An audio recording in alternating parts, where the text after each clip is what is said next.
sip of tea of the town. Hello, y'all. I'm Linda. And I'm Caitlin. We bring you the biggest dramas From the smallest microcosms. Welcome to Tea of the Town. Are you ready for this one? Okay, we're ready. So, a little backstory before we dig into this episode. Caitlin and I were raised in a Mormon community. Yes. We've known each other forever. So we do have a background in this particular topic. So we have a lot of opinions, I feel, that we can share. Absolutely. So this one is called The Hot Mormon Summer, because we're going to dig into the drama of the Mormon community, specifically Mormon wives, and the release of the new temple garment. There's a new temple garment? There is a new temple garment. Oh, okay. I'm sad. Yeah. I'm sad. Okay, so here we are. Let me just sort of set the tone of where we're at. So, if you don't know a whole lot about the Mormon community, the first thing that you experience as a young woman is like all of this pressure to be pure and modest. There's this saying in the Mormon community, modest is hottest. The guys say it, the girls, there's so much pressure. Like, I remember you have a like youth, young women's activity every week. I remember one of our activities being modest clothing shopping. So we went to a mall and we went modest clothing shopping. And the whole goal was like, find which stores have the most modest clothing. So lame. That is par for the course. I remember there was a song at girls' camp that was like, we wear our dungarees way down below our knee. Oh my God, I know that song. Oh my God, yes. So this is the vibe, right? And it's all related to, at the end of the day, like a lot of the culture is pointing young women to this marriage state where you're saving yourself for marriage. You have to be pure for marriage. And your whole goal of being pure and good when you're young is that you are entering into this like holy covenant of marriage. So like it's all for this goal of being in a perfect union. I don't know what you would call it. Anyway, Yeah. like that's the whole thing is like training a woman to be wives. Yes. I mean, that's the reality. That's not necessarily what people will admit to, but that's what it is. Underlying theme. Totally. So tons of pressure. This is kind of what it would look like to be a young Mormon girl. You wore your pants or your shorts or your skirts below your knees, like to your knees. Normally it was like kind of okay to show your kneecaps. Yeah. But if it was like even a little bit above your kneecaps, it was like no It's a little go. weird, yeah. Like you're getting a little too close to the sun here. Mm-hmm. And you have to wear sleeves.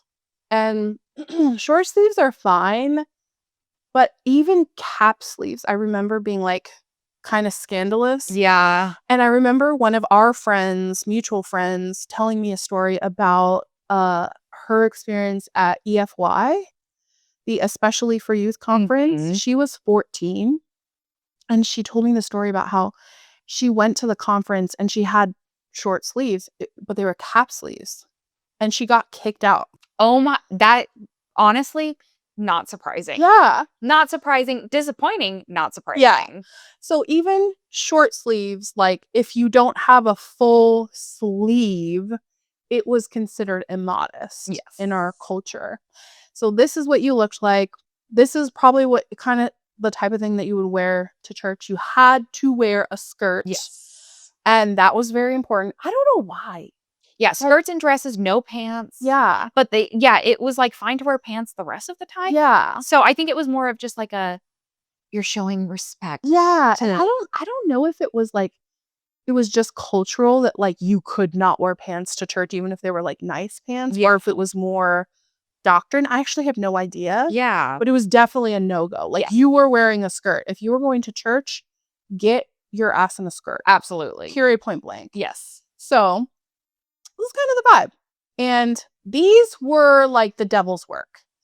These things, which were probably like the very typical fodder of like youth in our generation, like the short shorts if you're going to the lake, a bikini, a nice tank top. This was all considered This is fits of the devil. fits of the 100%. Like you were gonna be for sure talked to, slut shamed, kicked out. This was like not okay at all. No, not at all. And I was thinking about this when I was doing this sort of deep dive. I have this story that I remember from being like 5 years old. And even then, 5-year-old girl, right?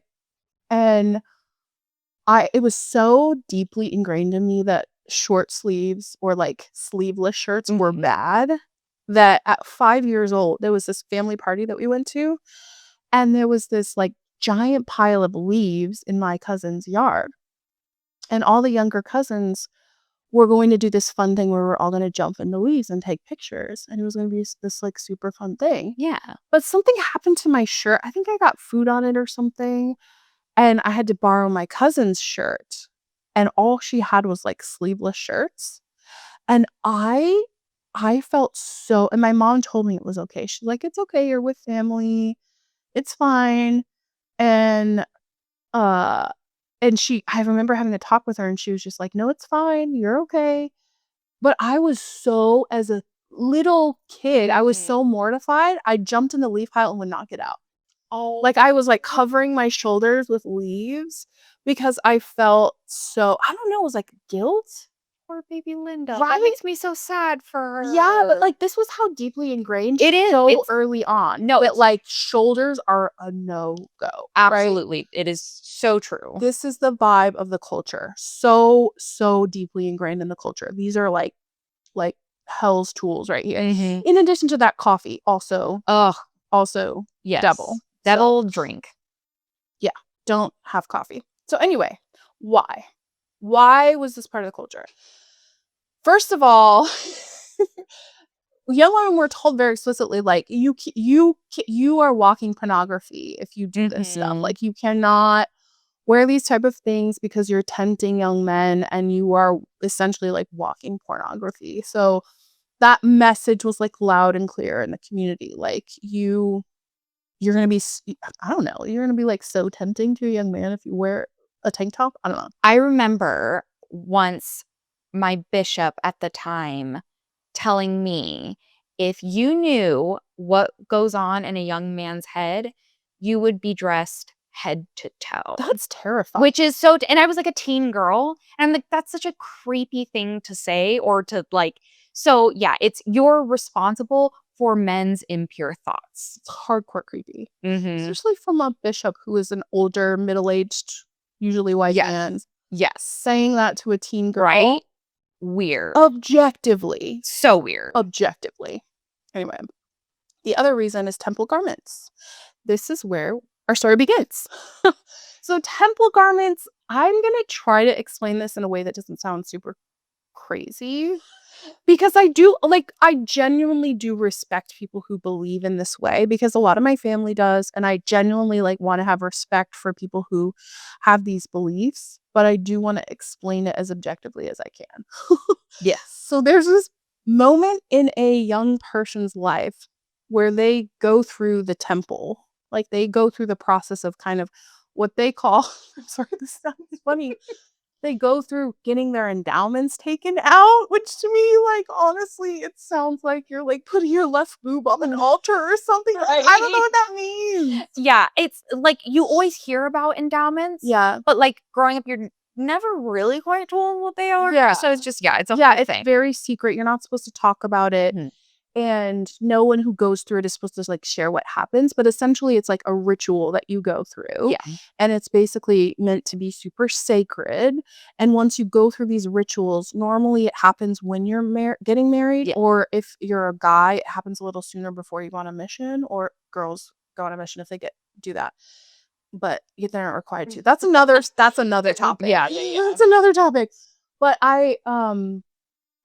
I think it's really fascinating because the whole I remember also just like this whole concept of getting your endowments was so big and momentous, and it was part of marriage. Like they believe that these ceremonies kind of like seal you together forever, like in heaven. So if Yeah. you don't go through this process, like you can't be sealed to your family and you won't recognize each other in the afterlife. So this is the whole thing that you go through when you're getting married. Most women, it happens when you get married or before you get married. Yeah.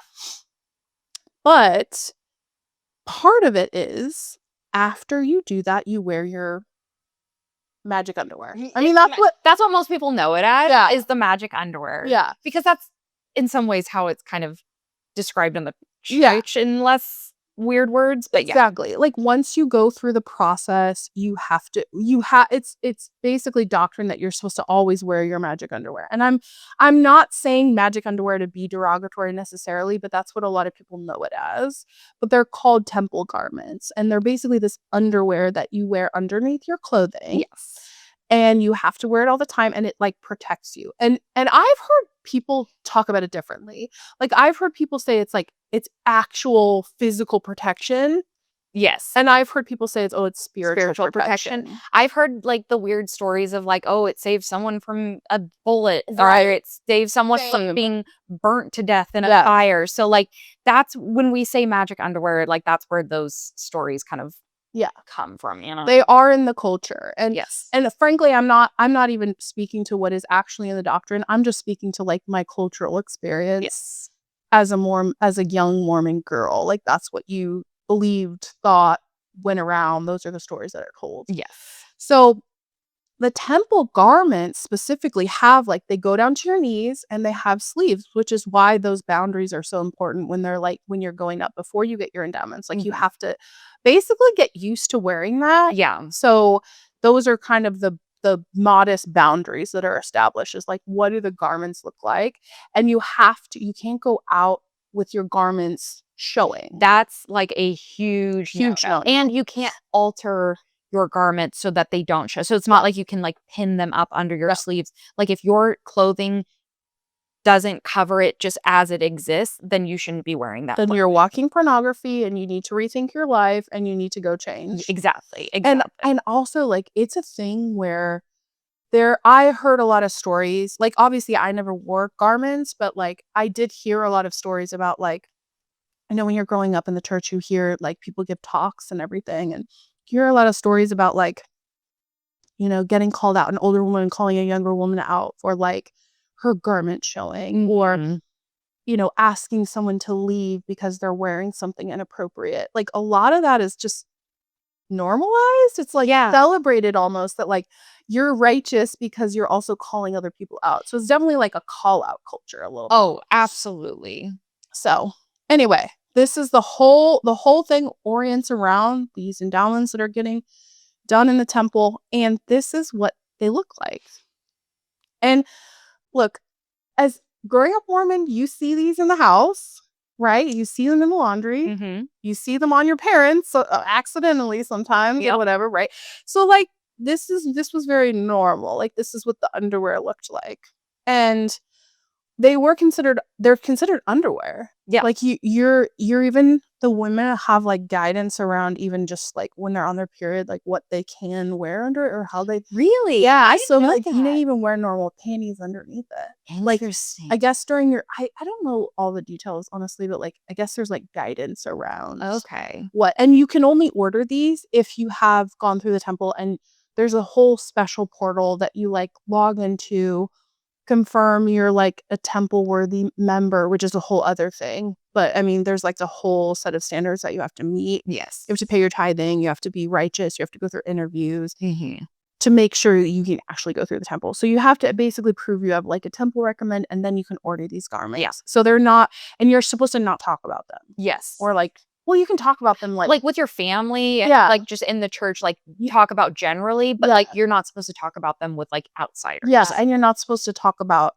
the rituals that happen. Like they're supposed to be super, super secret, and you get like secret names that get you into heaven and all kinds of stuff. So it's like a very sacred thing, and the community is like, this is what happens. So, and like your whole life revolves around being Mormon. Yes. when you were in the church. I think this is something that a lot of people don't understand Yeah. or like attended other churches where it's Yeah. like you go to church on Sunday and that's it. Like No. church is a daily, not church itself, but there's like daily activities to make sure that you are Yeah. with your church friends, you're doing activities, you're following the rules. Yes. It's all encompassing. Mhm.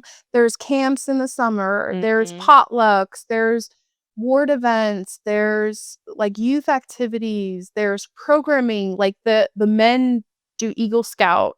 The women have a separate program that's like, honestly, I mean, we're again, that's a whole other episode. Whole other episode. But like it's all encompassing. Yeah. It's like your whole community. And I think they do that very intentionally. So like everything about the kind of garments or like the modesty culture is like it's not just this part of your thing over here. No. Like everybody around you has the same beliefs and standards and you're going to get called out. So like it's intense for a young person who's in that. And this is really funny. They also have their own publications. So you probably remember. Yes, I do. The Friend magazine is for the littles.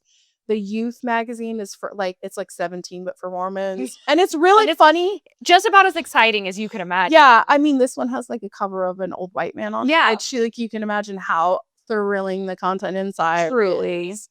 And then there's a bunch of other ones for adults. There's like the Ensign, Leahona. There's a couple of other ones I think for the older generations. But it's like the culture is all encompassing. Like that's the point of this. The culture is totally all encompassing. Yes. So this is where it gets spicy.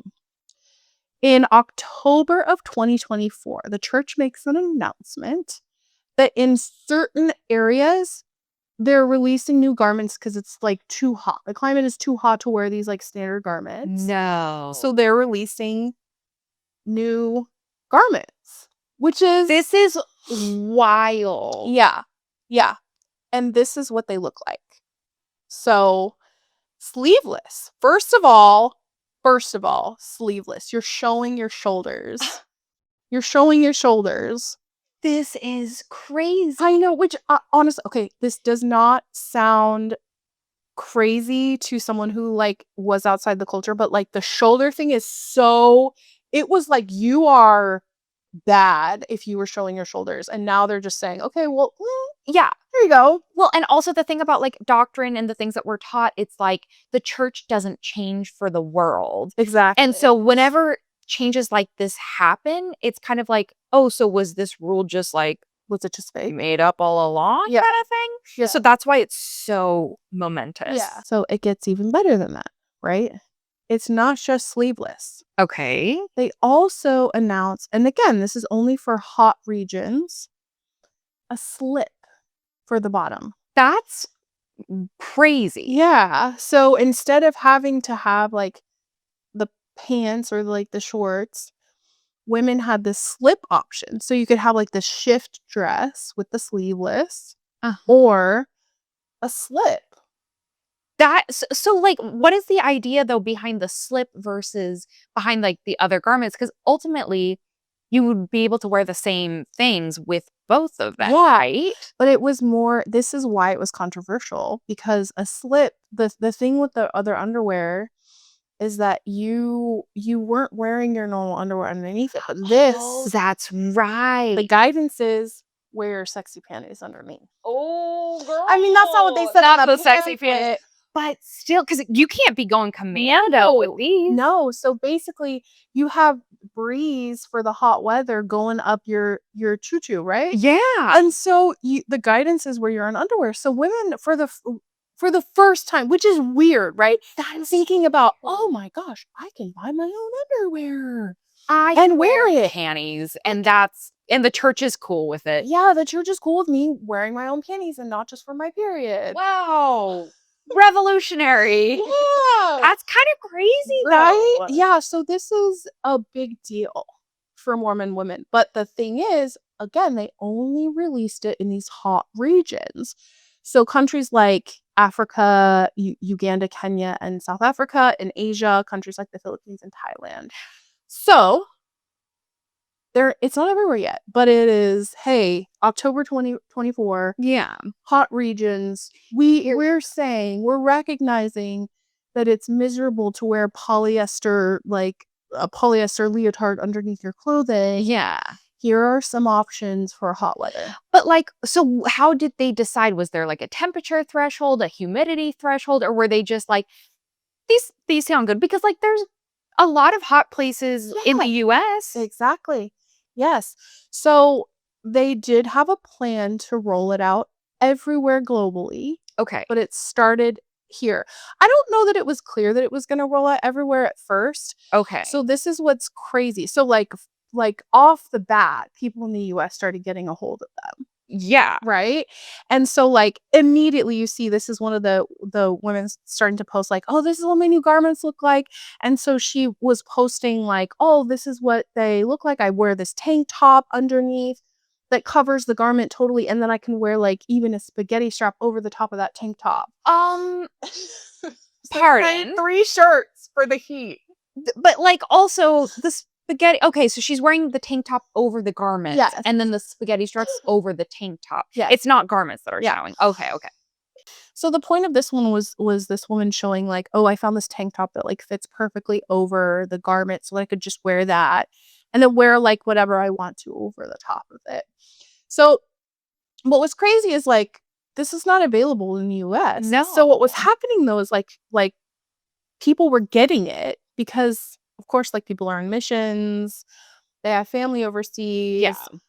So there's all this like, I guess, chatter and like conversation about like how you get your hands on these new garments. But like the whole point of garments is like a modesty, like Yeah. obeying the church, obeying the rules. So if you're trying to like go around the rules to wear slightly less modest clothing, Yeah. like that seems a little out of alignment. Oh, out of alignment maybe, but it was also not, there was no rules against That's it. It was just true. like as we've released these in hot climates.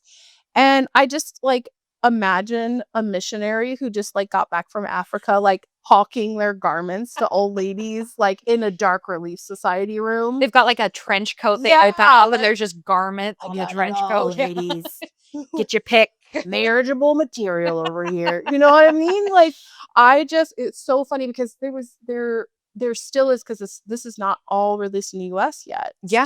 Still there's like people are discussing like, oh, what's your plug for garments? Like they're dealing garments in the back alley, trying to figure out, okay, who has family overseas, who just went on a mission, who's in service over there that we can get to like buy garments and ship them home. Get this hot commodity. Yeah. So I can wear my tank. There's a secondary market for these new garments at this point. This is, you know what? I appreciate the hustle. I'm not gonna lie. Yeah, honestly. Do you think they're like selling them at like a markup? I cannot, like, you'd be stupid if you didn't. I want to know the business model behind Exactly. the garment. I want to know the missionary who like took advantage of this and was like, you know what? I'm going to pay for my college by hawking these garments to my entire congregation. Yes. And I would like support and admire that. We love an entrepreneur, you know? Yeah.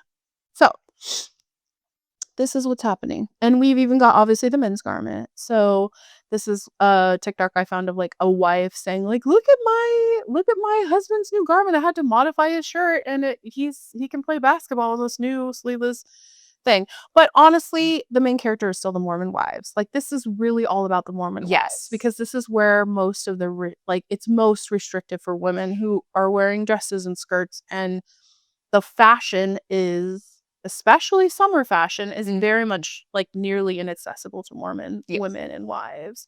And it's a very fashionable set. Like if you go to Utah, like it's just a very like beauty appearance driven culture. Yes. I think like Utah is one of the #1 states for plastic surgery. It sure is. Yeah. Because if your whole value is tied up in being a wife. Yes. As being, you know, the perfect wife who is modest and following the rules and like all of the, like, you are part of being a perfect wife is also like presenting in a perfect. And I think there's also like the church has definitely pushed a certain aesthetic, a 100%. certain like vibe, especially with all these new Mormon influencers. Like 100%. they're all about it. Yeah.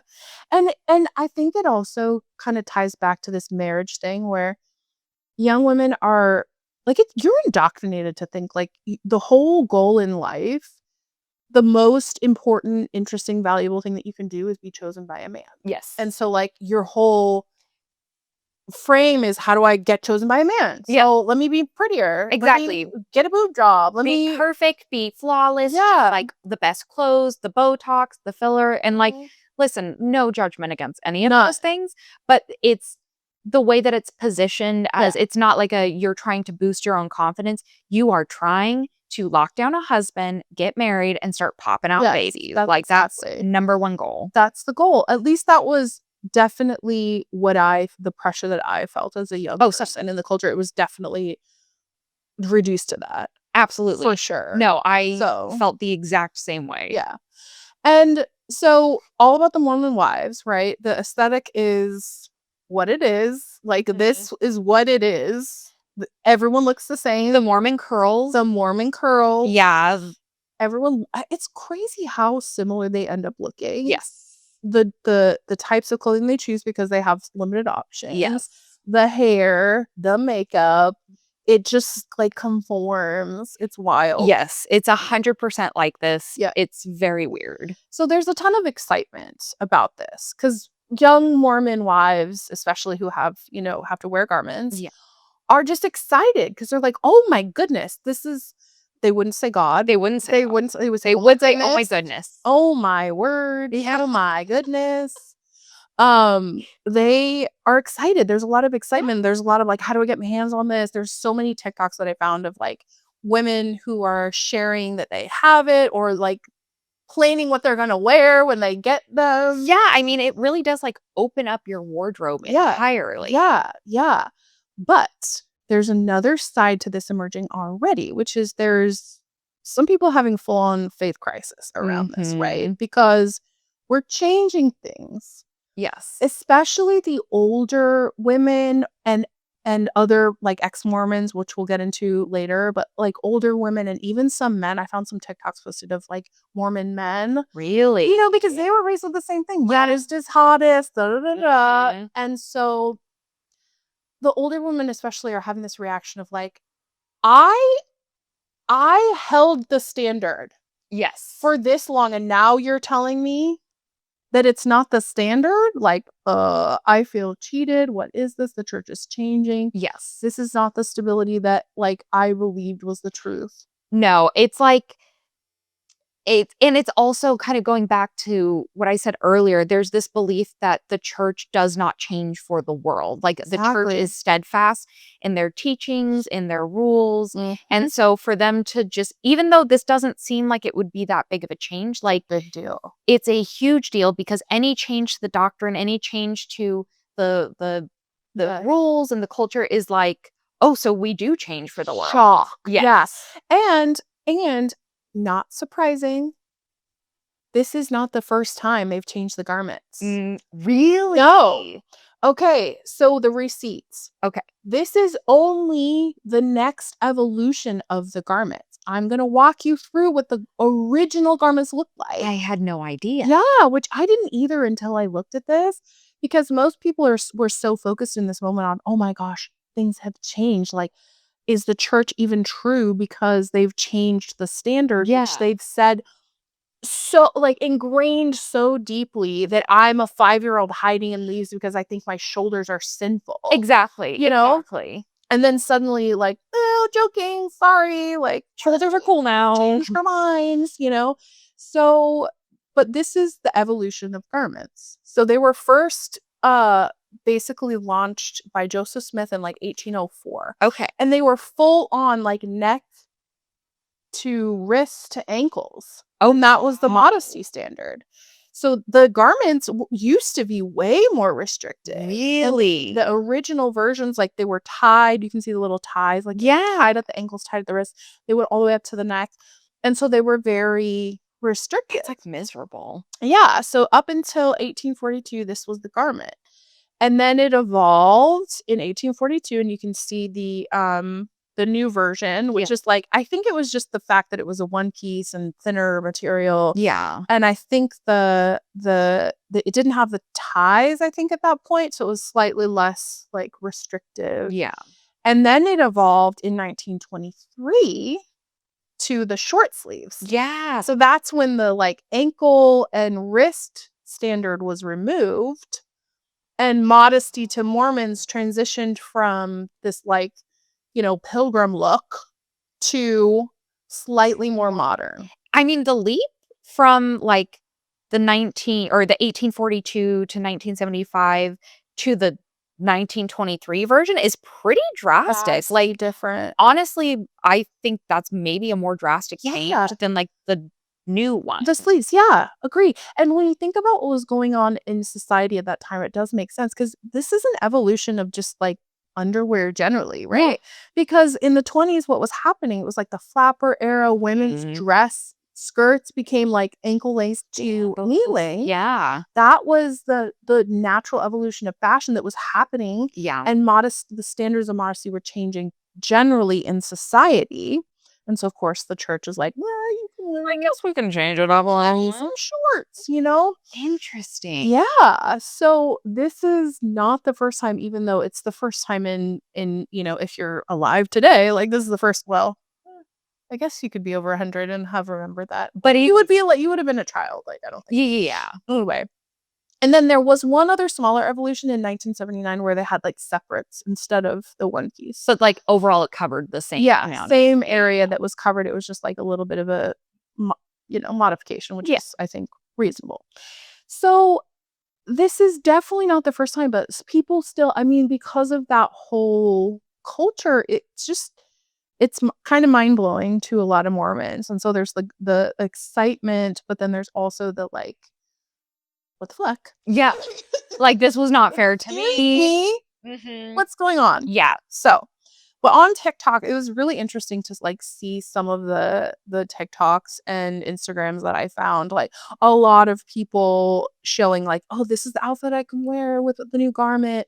And this one was so funny. It's this like group of women saying like, when you show up to church in the new garment and like you're the only one with the sleeveless. Oh, wow. Yeah. And it's funny because like the new garments are not even launched in the US yet. So these are all women who are like getting it on the side, getting it from their plug, whoever that is, whether it's a missionary or a family member, or they bought it on the black market. I just imagine also like a Mormon wife going on like the dark web, ordering new garments. Like, I gotta get me some of these new garments. I got some dresses I really want to wear. You got any of those summer dresses? But also, like, imagine, because, okay, how do we express this to people who are like outside of the church? Imagine showing up to church in these new dresses with the new garments with the older generation. And like that kind of vibe, I feel like it would cause some real issues. Totally. And it was funny because I did find some videos of women who were sharing like, oh, it felt so weird to go into the church building with my shoulders showing. And I understand that. Yeah. Because I know, like, if you showed up at a young woman's activity with no sleeves, or if you showed up at church, like, I never saw it because no one ever did it. Yeah. But I heard stories about, people talking to you or getting kicked out or whatever, or giving you a t-shirt, Oh, yeah. And I believed, and I'm sure it would and did and has happened a lot. And so, like, just the feeling of like, oh my gosh, this is sinful. As somebody, I'm not even in the church anymore, but if I was to attend church with a friend and I would feel weird today as a non-Mormon going into the building without sleeves. Yeah, same. And I've gone with family members because I respect it deeply. And so when I've gone to like visit family or whatever, there have been times where I've like gone to church or gone to an activity, and I'm very mindful of that. I'm not going to wear anything that I think and I'm not going to say swear words, because I do respect it. You should be respectful of anyone's beliefs, I think. And so same, it's just like, it would just be it would be weird to go into church sleeveless. Yeah, the 5-year-old girl hiding in the leaves is 100% like, this is so wrong. This is wrong. I'm pornography. So this is the other part of the backlash is the ex-Mormons. There are so many posts from ex-Mormons who, I mean, I empathize with, right? Mhm. There's a lot of content just going into, okay, look, this is evidence and proof that this is all a farce Yeah. on the one hand, but also a lot of commentary from these women about how, you can hurt women for decades and like create this shame Yes. and then just change your mind and then not apologize for the harm you've done Yeah. as an institution.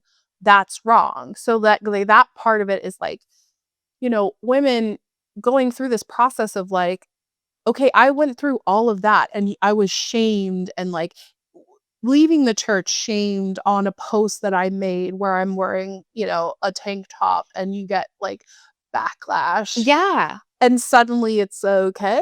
I mean, like, even 5-year-old you had to feel that shame. Yeah. And, like, no, I think it's actually totally valid to feel Totally. upset as an ex-Mormon of, like, because the thing is even when you leave the church, like, the church doesn't leave your brain. Like, you Not have at to all. unpack things. You have to like, it really does take a lot of work to, like, rewire your brain Yeah. to think differently. And so the fact that, like, they've done all this damage and then they're just like, Oops. anyways, on to the next thing. Like, no, Yeah. I think they have righteous anger. Definitely. So there's a lot of that, and there's a couple of like funny posts of like, oh, I'm gonna do a new garment review, like a fake new garment review. This woman posted something that was actually pretty funny.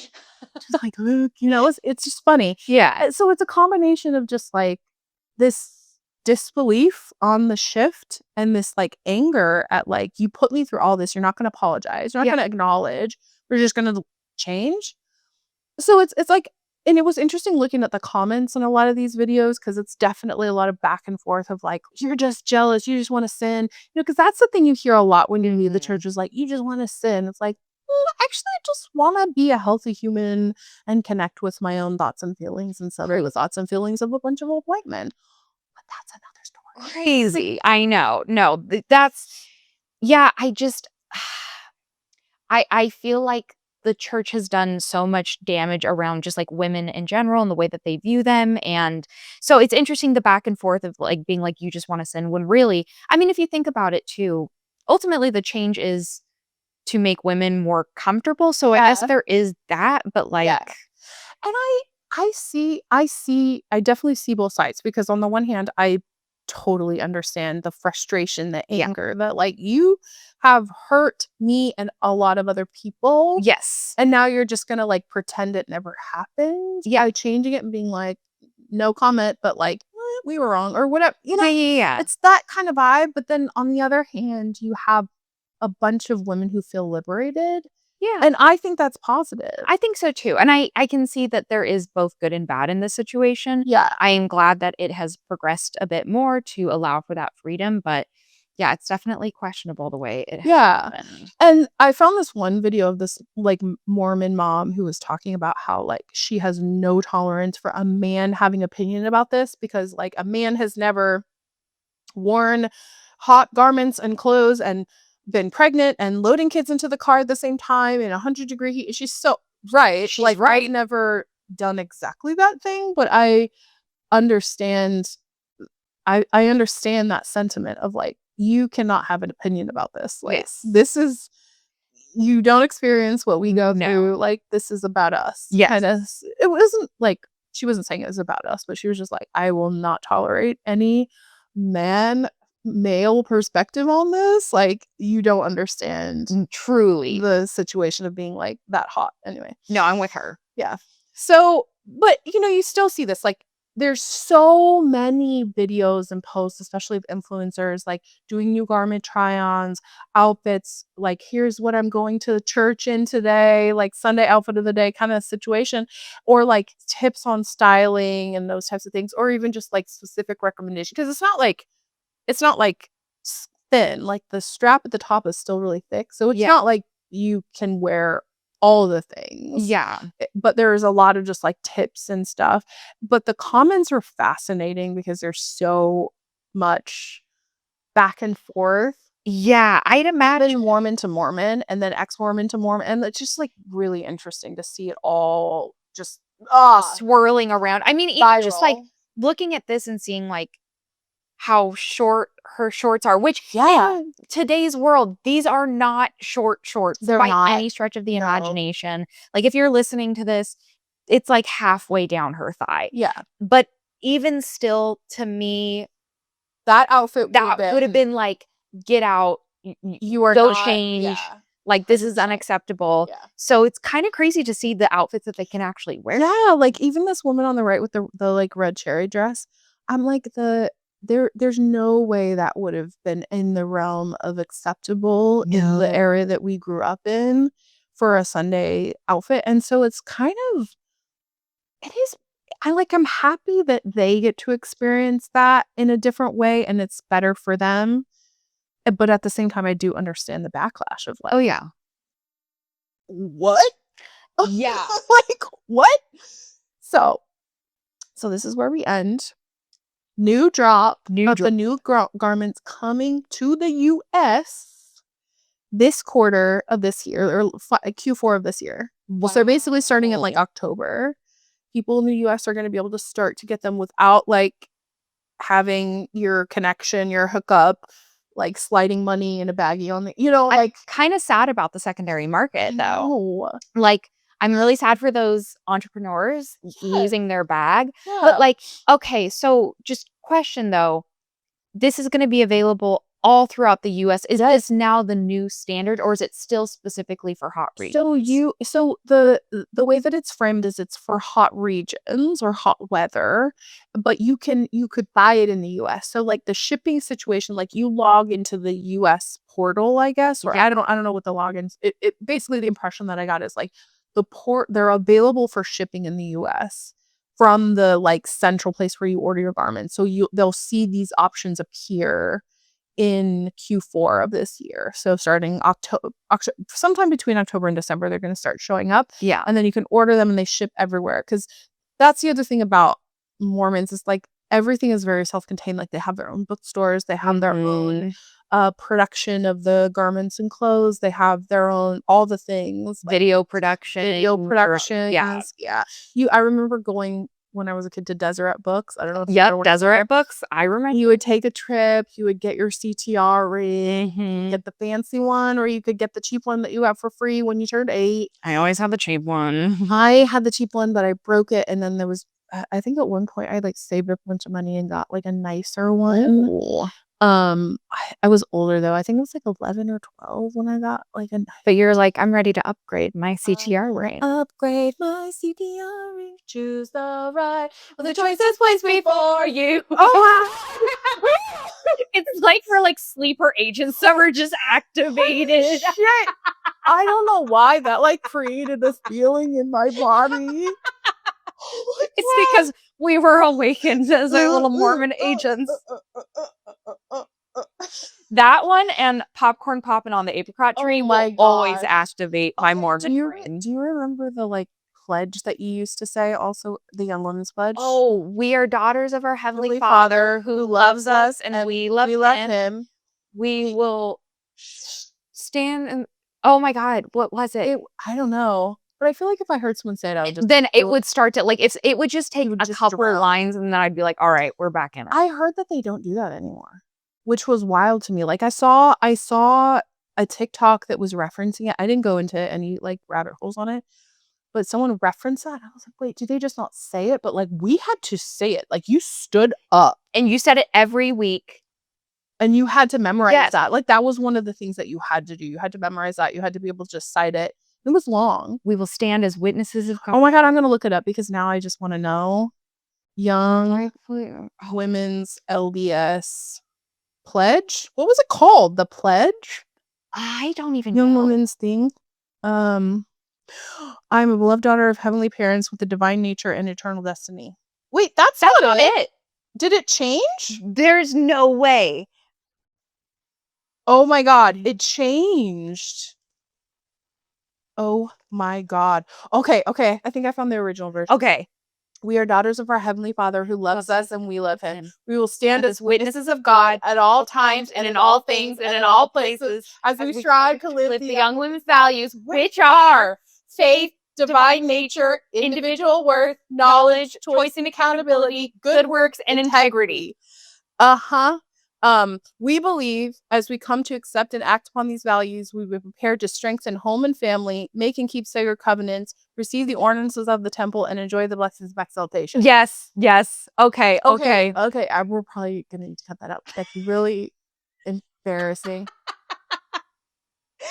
It's still that's there. when I say you can leave the church, but the church doesn't leave you. That's what I'm talking about. It stays in your brain hole forever. Okay. So that's the story. That's the drama of Love the it. new garments in the Mormon culture. And we're going to see more because the new drop is coming later this year. So I bet you anything this is even going to keep heating up. So thank you for your attention on this matter. Thank you for sharing. This one was so good. I love it. Cheers. Let's take a sip of tea.